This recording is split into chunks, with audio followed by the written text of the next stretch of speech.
Halo Gadgeters, balik lagi sama saya Arya, dan ini adalah iPhone 16. Ya, mulai dari 15 juta kita udah bisa dapetin iPhone base model dengan tongkrongan yang lebih baru. Dan katanya sih ada beberapa fitur pro yang nggak akan bisa dicobain di iPhone model lama. Jadi worth it nggak sih ambil iPhone 16 sekarang dan buat dipakai sampai 4 atau 5 tahun ke depan? Yuk kita bahas. Dan terima kasih juga nih sama distributor ponsel yang udah minjemin iPhone ini. Kalau Anda tertarik dan penasaran sama spesifikasi atau link pembelian dari iPhone 16, Anda bisa langsung cek linknya di bawah. Nah, ketimbang versi Pro yang modelnya itu masih gitu-gitu aja, iPhone 16 base model kali ini tuh memang punya tongkrongan yang kelihatan lebih fresh dan lebih baru ya. Terutama kalau kita lihat di bagian kameranya ya. Ini formasi dual kameranya mirip kayak iPhone 12 yang dulu sih. Ini vertikal, nggak miring lagi. Cuma sekarang rumah kameranya tuh jadi lebih fit sama lensanya. Terus tombol-tombolnya juga makin banyak ya. Sekarang di bagian kiri ini, selain tombol volume, ada tombol silent mode yang menangkap jabatan untuk shortcut banyak fungsi.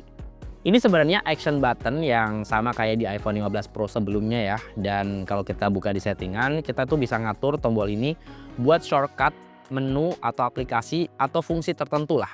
Kalau versi saya sih, saya pakai action button ini buat ngebuka cepet kalkulator ya. Karena kalau butuh hitung-hitungan gitu ya, daripada bolak-balik ngebuka daftar aplikasi terus nyari kalkulatornya, udah mending tinggal tekan tahan tombol ini udah langsung ngebuka kalkulator. Terus di sisi kanan ini ada tombol eksklusif yang nggak akan kita temuin di iPhone model lama, termasuk di iPhone 15 Pro sekalipun. Ya, ini adalah tombol camera control. Jadi simpelnya tombol ini tuh selain buat ngebuka cepat kamera, dia juga bisa dipakai buat pindah-pindah lensa sampai buat ngeganti mode yang lebih advance ya di kamera, kayak ngatur exposure, terus ngatur deep effect sampai photographic style. Fungsinya sih sebenarnya oke dan patut diapresiasi juga karena Apple tuh nggak eksklusif ngasih tombol ini buat versi Pro-nya doang. Yang base model masih kebagian. Cuma menurut saya nih, kontrol kamera di iPhone tuh udah dibuat semudah dan seintuitif mungkin gitu. Dan ada tombol khusus kayak gini, jatuhnya kayak mubazir fungsi gitu ya. Karena ya sebenarnya dipakai juga agak-agak menyusahkan nih. Ini saya pakai mode kamera, mode vertikal tegak kayak gini tuh agak susah dijangkau. Terus kalau dipakai di mode rebahan atau landscape, oke sih. Cuma kontrolnya itu loh, kita nge-tap, kita nge-swipe gini tuh masih nggak lebih gampang daripada kita langsung tap-tap fungsinya di layar. Mungkin yang ada di pikiran Apple, Kalau bisa susah, kenapa harus gampang? ya lahirnya tombol kamera kontrol ini tuh karena Apple sadar betul ya, orang-orang ngambil iPhone itu karena ngincer kameranya. No debat lah soal ini. Meskipun nggak collab sama Leica atau Hasselblad, iPhone ini tuh masih sering dianggap anak emas ya untuk beberapa aplikasi fotografi dan aplikasi persosmedan. Ya simpelnya ini HP-nya konten kreator. Untuk harga belasan juta, di sini Apple cuma ngasih dua kamera doang yang dua-duanya top perform semua. Di sini ada kamera utama 48 megapiksel dan ditandemin sama kamera ultrawide 12 megapiksel. Karakter warna fotonya masih ala-ala iPhone, lebih deket warna natural dan gak banyak mainin warna gonjreng. Makanya pas saya sandingin sama kamera HP Android yang sama-sama belasan juta, karakternya tuh beda banget ya. Yang di HP Android tuh hampir selalu ngeboost warna objek di atas warna aslinya. Dan secara visual sih emang kelihatan lebih hidup dan lebih enak dilihat. Sebenarnya di iPhone 16 ini juga bisa sih pakai yang gonjreng-gonjreng lewat photographic style, tinggal diatur aja mode vibrantnya. Detailnya sih yang masih menang di iPhone ya, crispy banget dan tone warnanya tuh nggak terlalu over. Nah yang menarik, kalau kita udah mutusin mau pakai photographic style tertentu, misalnya vibrant, data foto aslinya tuh masih kesimpan ya, dan bisa kita balikin kapanpun. Lensa ultrawide di iPhone 16 juga gak ada yang spesial sih, cuma ini masih jadi salah satu yang terbaik. Wide-nya tuh beneran luas ya, udah mirip karakternya ultrawide-nya Samsung. Detailnya masih mantul, warna juga gak beda jauh sama kamera utamanya. Nah, saking luasnya, ultrawide ini tuh kadang dui fungsi juga nih. Jadi kamera selfie rame-rame atau cuma sekedar pengen flexing pemandangan. Padahal ya, kamera selfie-nya iPhone 16 tuh nggak jelek-jelek banget. HDR-nya masih juara banget lah buat kamera selfie. Warnanya juga nggak melenceng jauh, detailnya juga masih paripurna. Untuk tone warna kulitnya juga masih asik banget ya. Cerahnya dapet, tapi nggak yang berlebihan gitu, kayak di kamera selfie HP Android. Termasuk jepretan di HP Android belasan juta ini. Cuma kadang detail dan tone warnanya natural ini tuh yang bikin sebagian orang kayak kurang suka gitu ya sama kamera selfie-nya iPhone. Terlalu jujur. Apalagi buat yang udah terbiasa pakai kamera selfie HP-HP Android yang rata-rata dicakepin, dimulusin, atau dibeningin. Di sini karakter foto selfie aslinya itu bener-bener dikasih lihat. Kalau buat foto-foto malam, jebretan iPhone ini juga masih oke, cuma bukan tipe yang ngasih vibes terang kayak toko emas. Oh ya, iPhone tuh nggak punya mode malam yang dedicated ya, tapi dia bakal nyala otomatis kalau dibutuhin. Foto-foto malamnya lebih ngejaga vibes malam yang gelap dan dingin, dan tipis-tipis ngasih detail dan warna yang lebih nyala di beberapa titik cahaya. Cuma ya kalau banyak lampu, flare-nya tuh masih konsisten, dan ini kayaknya udah otentik buat kameranya iPhone. Nah, yang saya kurang suka itu sebenarnya lebih ke mode malam yang nggak bisa diaktifin manual kayak di HP Android. Jadi ya suka-suka sistem kameranya aja, mau mutusin pakai mode malam atau nggak perlu karena masih ada cukup cahaya.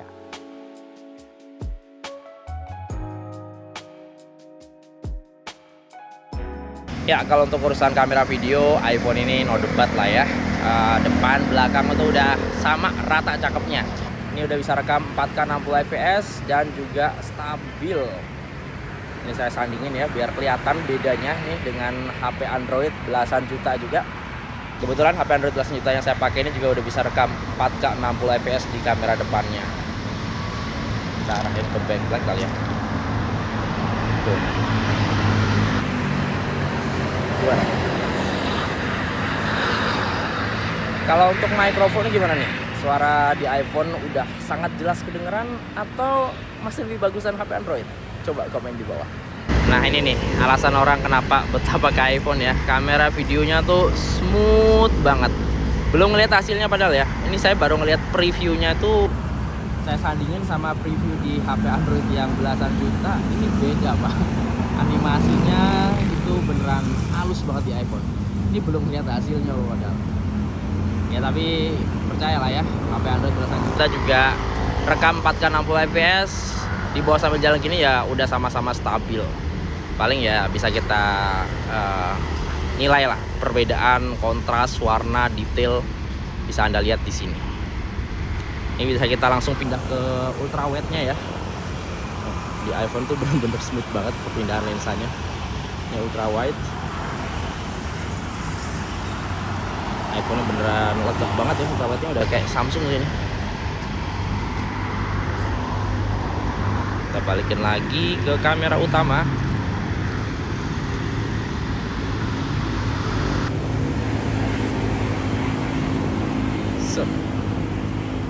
Ya cuma untuk pindah ke kamera depan nggak bisa dua-duanya.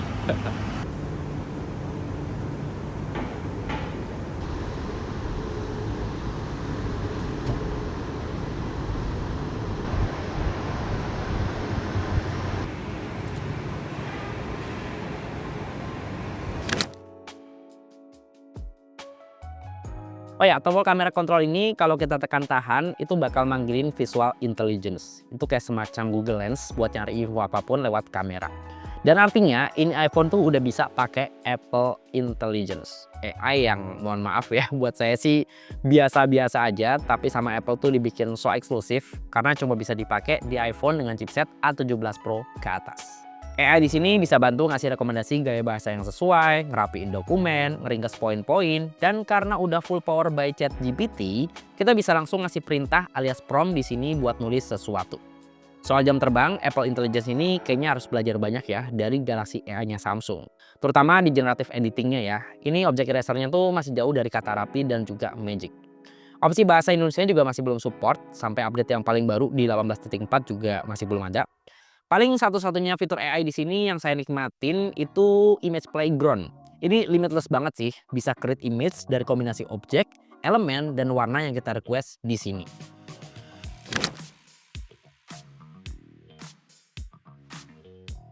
Nah, layar kecil ukuran 6,1 inch di sini juga jadi alasan ya kenapa orang-orang tuh masih betah banget pakai iPhone.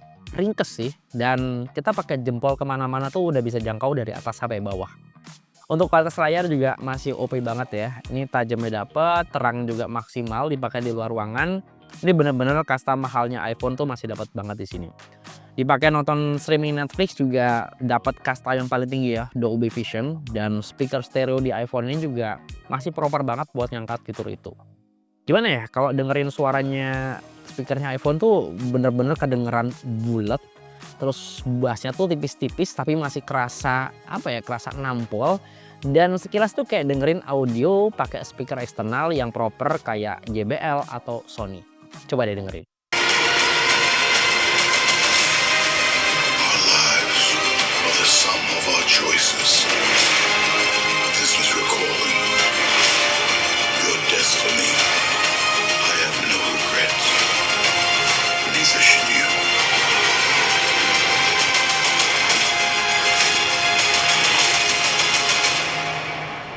Tapi ya sesangar-sangarnya Super Retina SDR di iPhone 16 tetap aja.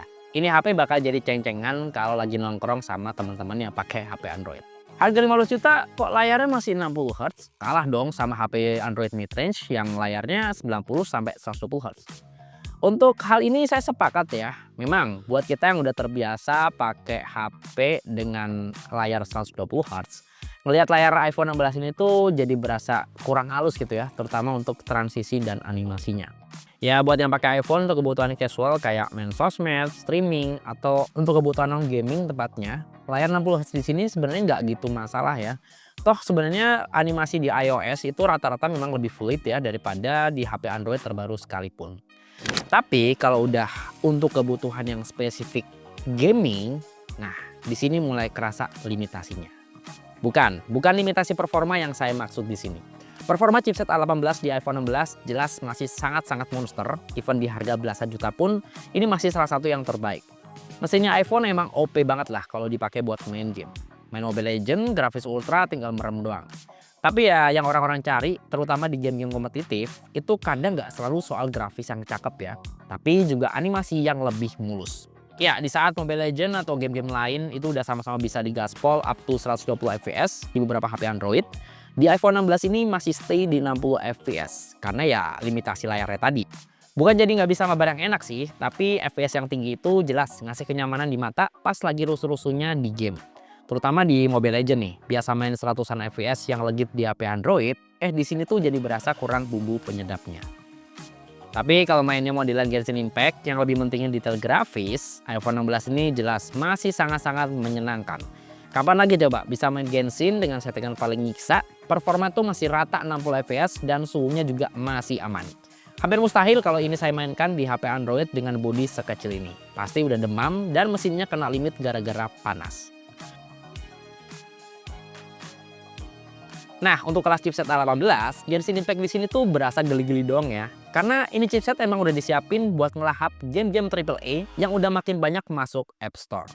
Ya, meskipun bukan versi Pro, iPhone sekecil ini udah bisa main Resident Evil 4 sampai Assassin's Creed Mirage yang grafisnya udah selevel konsol atau PC. Chipset A18 di sini udah bisa ngangkat ya dengan performa rata-rata di 35 sampai 45 fps. Cuma ya main di HP sekecil ini kok rasanya kurang greget gitu ya. Mesti main pakai gamepad biar layarnya tuh nggak ketutupan sama tombol-tombol virtual. Dan jujur, saya tuh kasihan sama baterainya sih. Ini main setengah jam aja, baterainya tuh udah ngedrop hampir 17%. Jadi ya secara spesifikasi sebenarnya masih sanggup-sanggup aja. Cuma kalau buat main game ginian setiap hari, nggak dulu deh.